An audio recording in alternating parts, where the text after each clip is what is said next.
Bonjour les amis. Oh, Robert, tu as l'air triste.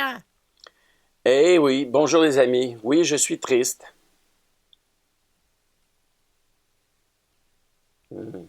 Qu'est-ce qui ne va pas? Eh bien, j'ai lu l'histoire de la semaine et ça m'a rendu triste. Oh, je vais aller te chercher des cacahuètes pour te réconforter. Non, non, non, non, non, Rick, reviens ici. Non, non, pas de cacahuètes. En fait, c'est des actions que j'ai commises qui sont irréparables. Ouais. Irréparable? Qu'est-ce que ça veut dire? Bien, ça veut dire des actions qu'on ne peut pas réparer. Euh, c'est ça, c'est... Je vais te donner un exemple, OK? Ah oui, c'est comme lorsque j'ai échappé mon cornet de crème glacée dans le stationnement. Non, non, pas... C'était très triste. Oui, c'était triste, mais en réalité, si tu te souviens bien, je suis retourné t'acheter un cornet de crème glacée et tu étais très content. Oui, c'est vrai, je me rappelle. Mais tu vois, il y a des choses quand même qu'on ne peut pas réparer. On a fait des actions, puis on ne peut pas revenir en arrière puis les réparer. Puis je vais te donner un Oui, exemple. oui, j'aime les exemples. Bon, imagine qu'on va à la plage tous les deux, un été, tu découvres un magnifique coquillage, puis tu le ramènes à la maison.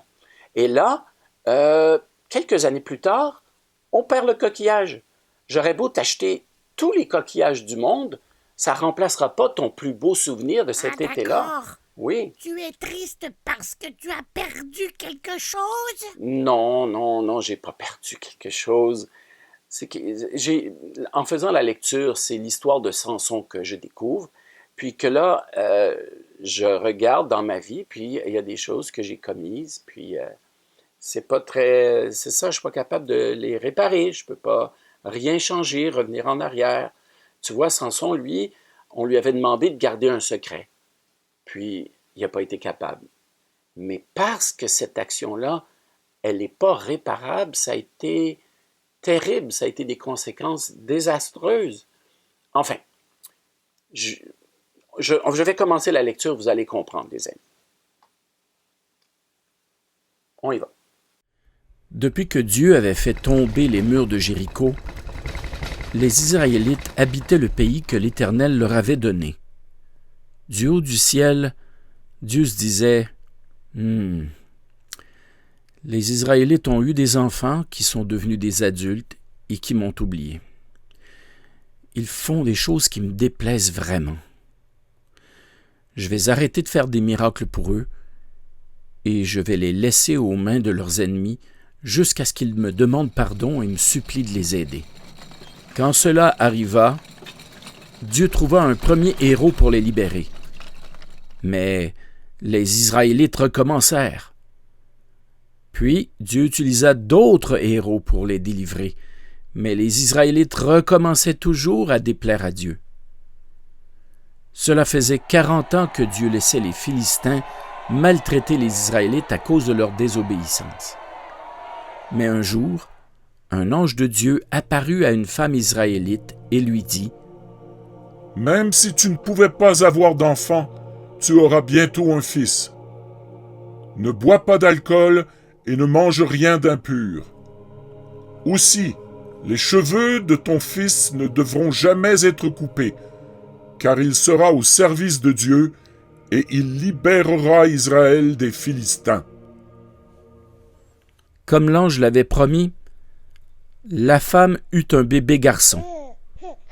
Elle dit à son mari « Nous appellerons notre bébé Samson, et nous ne lui couperons jamais les cheveux, comme Dieu l'a demandé. » Devenu grand, Samson se rendit chez leurs ennemis, les Philistins, et il y rencontra une belle jeune femme. Oh! De retour à la maison, Samson dit à son père « J'ai vu une belle jeune femme philistine et je veux la marier. » Les parents ne savaient pas que c'était Dieu qui poussait Samson à se marier avec une Philistine. Alors son père dit « Pourquoi? Pourquoi choisir une femme parmi nos ennemis les Philistines? Choisis plutôt une belle jeune femme israélite. » Mais Samson n'était pas d'accord.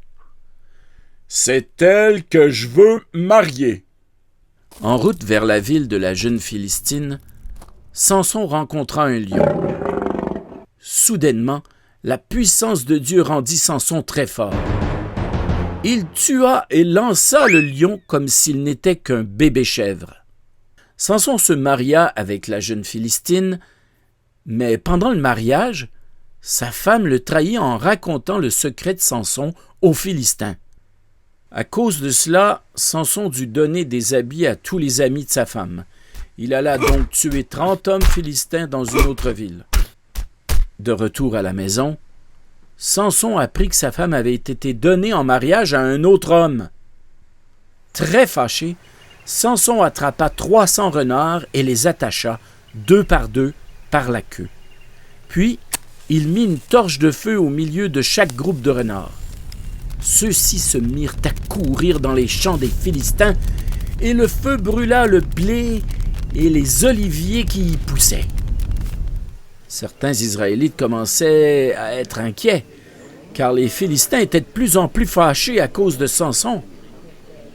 3000 hommes décidèrent de se rassembler et de capturer Samson. « À cause de toi, les Philistins sont de plus en plus choqués contre nous. »« Hey, on va t'attacher. » Et on va te livrer entre les mains de nos ennemis, les Philistins. Bon. Quand les Israélites arrivèrent chez les Philistins pour leur livrer Samson, la puissance de Dieu rendit Samson très fort, et il brisa toutes les cordes qui entouraient ses bras et ses mains. Puis, Samson étira la main, ramassa la mâchoire d'un âne et tua 1000 Philistins avec celle-ci. Comme il avait perdu sa femme, Samson épousa une autre Philistine.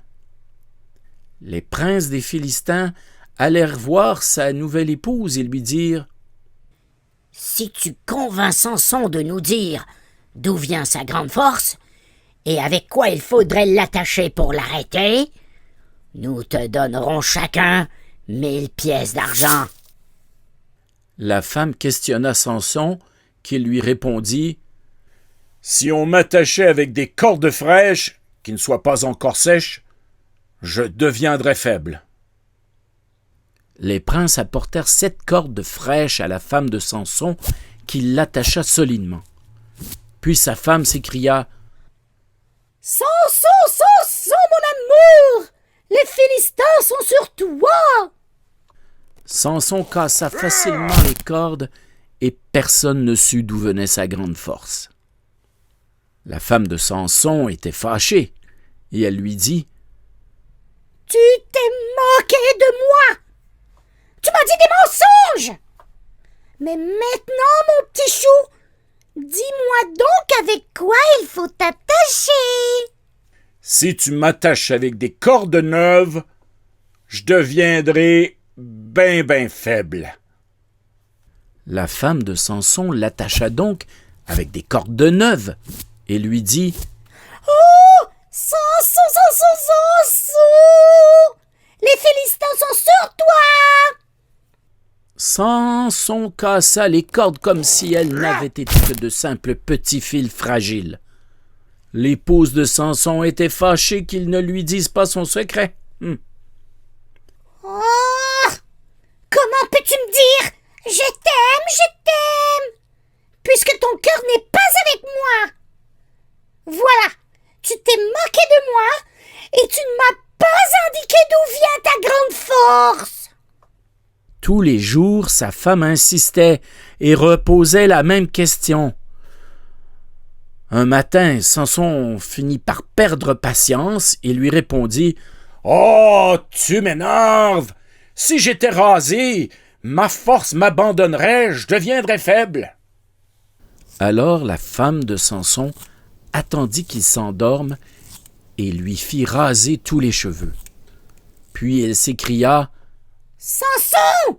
Les Philistins sont sur toi! » Cette fois-ci, Samson n'avait plus sa grande force. Les Philistins l'attrapèrent facilement et lui crevèrent les yeux. Puis ils l'attachèrent et le mirent en prison. Les Philistins étaient vraiment contents d'être enfin délivrés de Samson. Les princes philistins et des milliers de personnes se rassemblèrent pour fêter leur victoire. Pendant la fête, ils allèrent chercher Samson dans sa prison afin qu'il les amuse. Samson demanda au jeune homme qui le tenait « Laisse-moi toucher les colonnes sur lesquelles repose la maison et que je puisse m'accoter sur elles. » Puis Samson demanda à Dieu « Éternel, donne-moi de la force, cette fois seulement, et que d'un seul coup je me venge des Philistins pour mes 2 yeux. » Alors Samson attrapa les 2 colonnes sur lesquelles reposait la maison et s'appuya contre elles en criant « Que je meure avec les Philistins !» Puis il se pencha de toutes ses forces et la maison tomba sur les princes et sur tout le peuple qui s'y trouvait. Samson était loin d'être parfait. Il a choisi d'épouser des femmes qui détestaient son peuple. Il était orgueilleux et il utilisait même la grande force que Dieu lui donnait pour se venger et se sortir du pétrin. Malgré tout, le plan de Dieu annoncé par l'ange s'est réalisé. En mourant, Samson a délivré les Israélites des méchants Philistins. Les plans de Dieu se réalisent toujours, même à travers les mauvais choix des humains. Plusieurs années plus tard, Dieu lui-même est venu sur la terre. Contrairement à Samson, Jésus a abandonné sa grande force, sa toute-puissance, et il a choisi de venir sur la terre comme un simple homme. Cependant, les gens n'ont pas reconnu que Jésus était Dieu et l'ont fait mourir sur une croix. Mais ça aussi, c'était le plan de Dieu. Jésus devait mourir et revenir à la vie afin que tous ceux qui croient en lui puissent être pardonnés de leurs mauvaises actions et de leurs mauvaises idées.